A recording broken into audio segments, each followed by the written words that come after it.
तर सिंधूचा पाणी वाटप करार स्थगित केल्यानंतर पाकिस्तानचं नाक दाबण्याकरता आता भारतानं आणखीन एक पाऊल उचललं।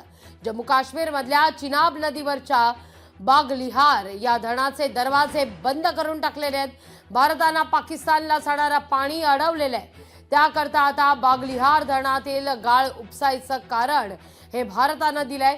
त्यामुळे पाकिस्तानकडे जाणाऱ्या चिनाब नदीची पाणी पातळी कमालीची खाली गेलेली आहे। मात्र यामुळे पाकिस्तानचा थैथयाट सुरू झालेला आहे।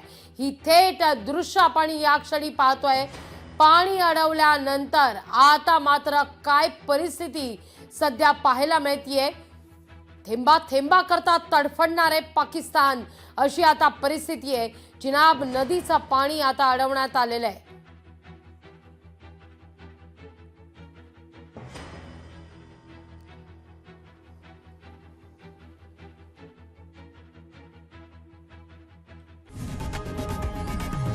लोकशाही मराठी ऐका, पहा, जागरूक रहा।